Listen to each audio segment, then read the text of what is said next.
Let's get started. Hello, beautiful people, tribe of many colors. Thank you, thank you, thank you for being here. To all my new subscribers, to all my old subscribers, listen, I don't take enough time to show you guys love. I appreciate every single one of you. Listen, when I'm in here and I see it go up by one, I'm like, yeah! I get excited. I'm happy. I'm happy that you can choose to spend your time with me. Tune in to what I gotta say. You could be doing anything else, but if you're here listening to me right now, I'm sending you love. I'm sending you blessings. I'm sending you balance and peace for all your situations. I'm sending you hope. I'm sending you a fighting warrior spirit to get out of your darkness and out of your hardship, right? I'm sending you love always, always, always. So thank you for subscribing. Thank you for sharing. Thank you for talking about this. Even if you're talking smack, right? Even if you're talking shit, I appreciate you even taking the time to tune in. So I love you. I love you. And I appreciate you always. So, what I want to do today, I'm going to read a little story that I found in this book. I always got this little book I read every now and then, and some nice stories pop up. And this one I read, I'm like, oh yeah, I gotta read this one. And the reason I have to read this one is because justice is coming. Justice is coming. It might not look how you think it's gonna look. Right? It might not be who you think it's gonna come from.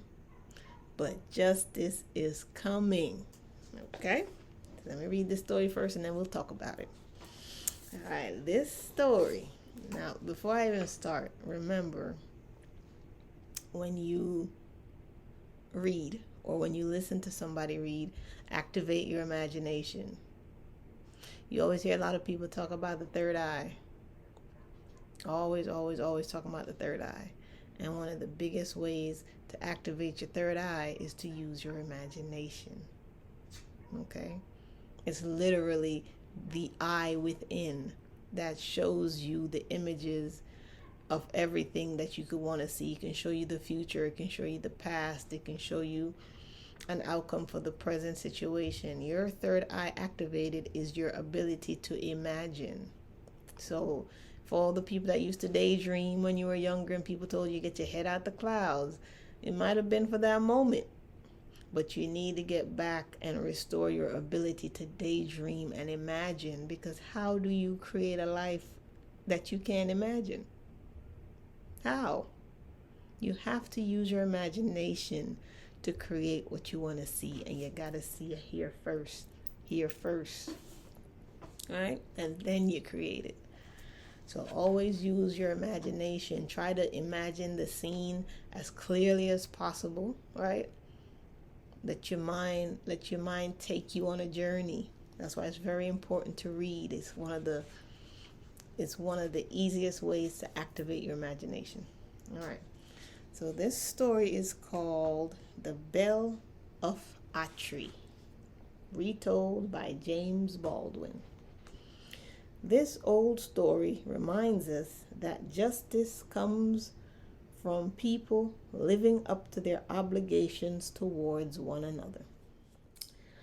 Atri is the name of a little town in Italy. It is a very old town and is built halfway up the side of a steep hill. A long time ago, the king of Atri bought a fine large bell and had it hung up in a tower in the marketplace. A long rope that reached almost to the ground was fastened to the bell. The smallest child could ring the bell by pulling upon the rope. "It is the bell of justice," said the king. When at last everything was ready, the people of Atri had a great holiday. All the men and women and children came down to the marketplace to look at the bell of justice. It was a very pretty bell and was polished until it looked almost as bright and yellow as the sun. "How we should like to hear it ring," they said. Then the king came down the street. "Perhaps he will ring it," said the people. and everybody stood very still and waited to see what he would do. But he did not ring the bell. He did not even take the rope in his hands. When he came to the foot of the tower, he stopped and raised his hand. "My people," he said, "do you see this beautiful bell? It is your bell, but it must never be rung except in case of need. If any one of you is wronged at any time, he may come and ring the bell. And then the judges shall come together at once and hear his case and give him justice. Rich and poor, old and young, all alike may come. But no one must touch the rope unless he knows that he has been wronged." Many years passed by after this. Many times did the bell in the marketplace ring out to call the judges together. Many wrongs were righted, many ill-doers were punished. At last, the hempen rope was almost worn out. The lower part of it was untwisted. Some of the strands were broken. It became so short that only a tall man could reach it. "This will never do," said the judges one day. "What if a child should be wronged? It could not ring the bell to let us know it." They gave orders that a new rope should be put upon the bell at once, a rope that should hang down to the ground so that the smallest child could reach it. But there was not a rope to be found in all Atri. They would have to send across the mountains for one, and it would be many days before it could be brought. What if some wrong should be done before it came? How could the judges know about it if the injured one could not reach the old rope? "Let me fix it for you," said a man who stood by.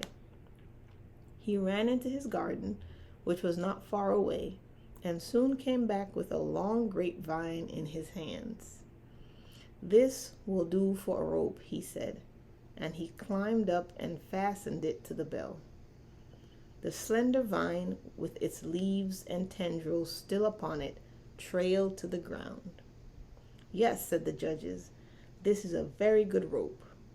Let it be as it is." Now on the hillside above the village there lived a man who had once been a brave knight.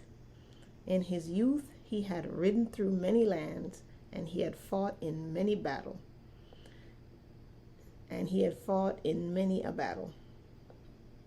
His best friend through all that time had been his horse, a strong, noble steed that had borne him safe through many a danger.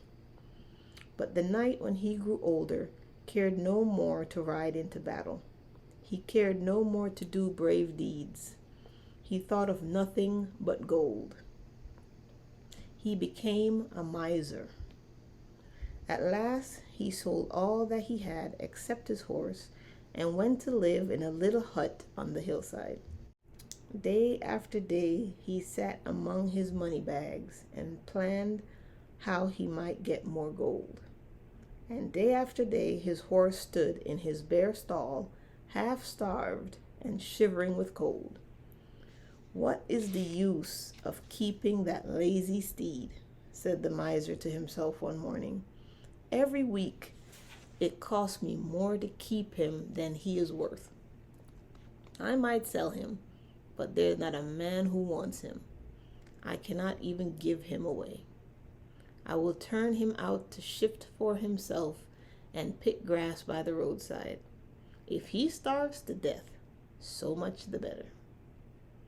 So the brave old horse was turned out to find what he could among the rocks on the barren hillside. Lame and sick, he strolled along the dusty roads, glad to find a blade of grass or a thistle. The boys threw stones at him, the dogs barked at him, and in all the world there was no one to pity him. One hot afternoon, when no one was upon the street, The horse chanced to wander into the marketplace. Not a man or child was there, for the heat of the sun had driven them all indoors. The gates were wide open. The poor beast could roam where he pleased. He saw the grapevine rope that hung from the bell of justice. The leaves and tendrils upon it were still fresh and green, for it had not been there long. What a fine dinner that would be for a starving horse! He stretched his thin neck and took one of the tempting morsels in his mouth. It was hard to break it from the vine. He pulled at it, and the great bell above him began to ring. All the people in Atri heard it. It seemed to say, "Someone has done me wrong. Someone has done me wrong. Oh, come and judge my case. Oh, come and judge my case, for I've been wronged." The judges heard it. They put on their robes and went out through the hot streets to the marketplace. They wondered who it could be who would ring the bell at such a time. When they passed through the gate, they saw the old horse nibbling at the vine. "Ha!" cried one. "It is the miser's steed. He has come to call for justice, for his master, as everybody knows, has treated him most shamefully." "He pleads his case as well as any dumb brute can," said another. "And he shall have justice," said the third. Meanwhile, a crowd of men and women and children had come into the marketplace, eager to learn what cause the judges were about to try. When they saw the horse, all stood in wonder. Then everyone was ready to tell how they had seen him wandering on the hills, unfed, uncared for, while his master sat at home counting his bags of gold. "Go, bring the miser before us," said the judges. And when he came, they bade him stand and hear their judgment. "This horse has served you well for many a year," they said. "He has saved you from many a peril. He has helped you gain your wealth. Therefore, we order that 1/2 of all your gold shall be set aside to buy him shelter and food, a green pasture where he may graze, and a warm stall to comfort him in his old age." The miser hung his head and grieved to lose his gold, but the people shouted with joy, and the horse was led away to his new stall and a dinner such as he had not had in many a day. That's the end of the story. And when I read that, you know what my guy said? Justice is coming. Justice is coming. For the people of Maui, justice is coming. If you've worked a job and they've stiffed you on your pay, your PTO, your PDO, all right, your benefits, they cut you loose without a care for you as a human being, justice is coming. All the greedy corporate people, right, who've given themselves millions and millions of dollars in bonuses when that could have gone to your health care, child care, your bonus, all right, your pay increase. Just understand, just consider them a bank, like they're just holding that money for you, because justice is coming. There is no creating of a better future unless justice is delivered first and foremost. Okay? Because balance has to be restored on this planet, and there is no balance without justice. So in any way in your life you could think of that you were wronged and you know you were wronged, your justice is coming. Okay? So it's a message to hold the line with love. Just hold on. Because it's not going to come the way you think, and it's not going to be from who you think, but you'll be surprised. Right? This is where the energetic and the spiritual nature of life comes into play. Sometimes we're looking for the ways in which the external is going to change, the laws are going to change, the rules are going to change. Listen, if you're sitting waiting for the laws and the rules to change, just go on ahead and plan your retirement. Not anytime soon, right? They built it that way and for a reason. What's going to change is the way consciousness moves in a person, in a spirit. The way the conscience starts to get turned on and turned up, and it gets loud and noisy and agitating, and people can't sleep because their conscience is riding them. All right? You'd be surprised what people start doing when that happens. The way we treat each other as human beings, people do that when they have no conscience. It's not turned on, it's detached. But when your conscience comes back, right, and it starts haunting you, and you got to make right the wrongs, and you got to balance the scales, and the great mother starts working on your heart, right, and you start crying at night, can't sleep, and everything, all your vices don't work, you'll be surprised the changes people make. Okay? When we as the people continue to echo, this wrong needs to be made right. We just got to get to the humanity of things. And how funny in this story that the horse, the character least likely to receive any justice, received his justice when a grapevine was hung from a bell instead of a rope. Isn't that something? Message. But I tell you, that is the beautiful message I received. I wanted to share it with you. I just made this video and threw it up. I'm not jazzing it up or nothing because it's just a message that needs to come through as is. However, the mother says there is no justice without love. That is the ultimate balancer, right? Love is the thing that balances all.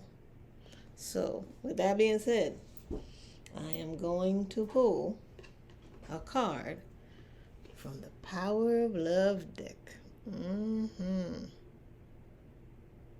This one is by James Van Prague, the Power of Love activation cards.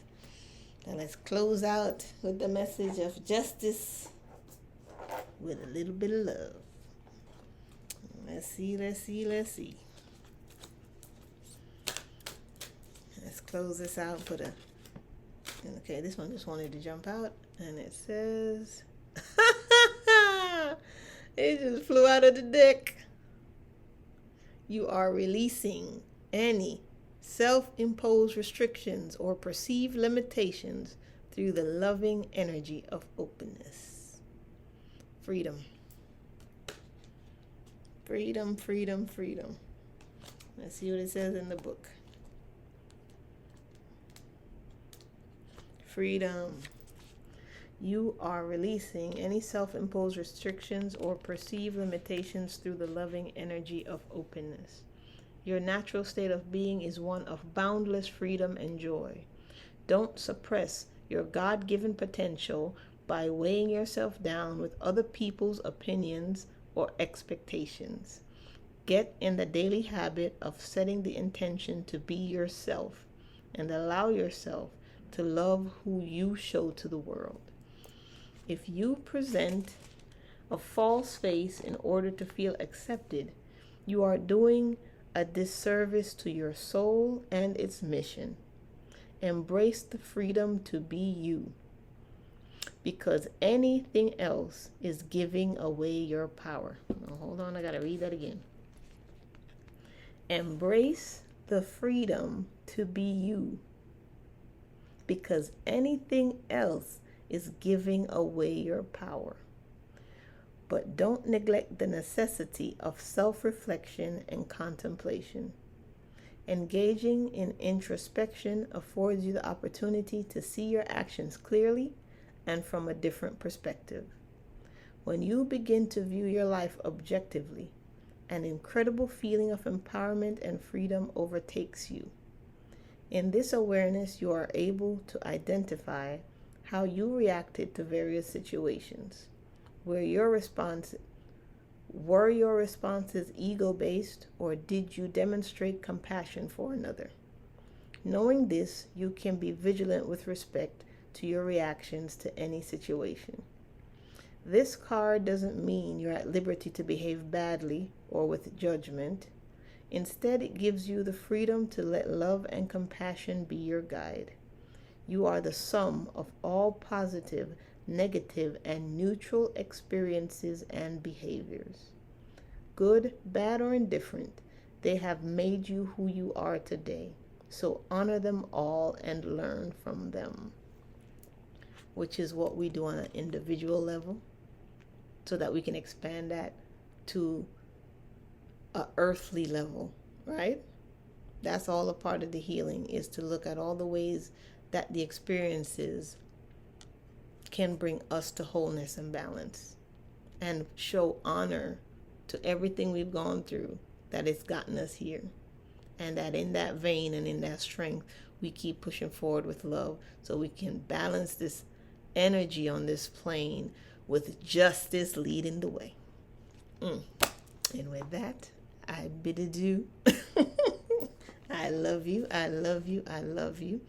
Keep being your best self. Keep honoring yourself, okay?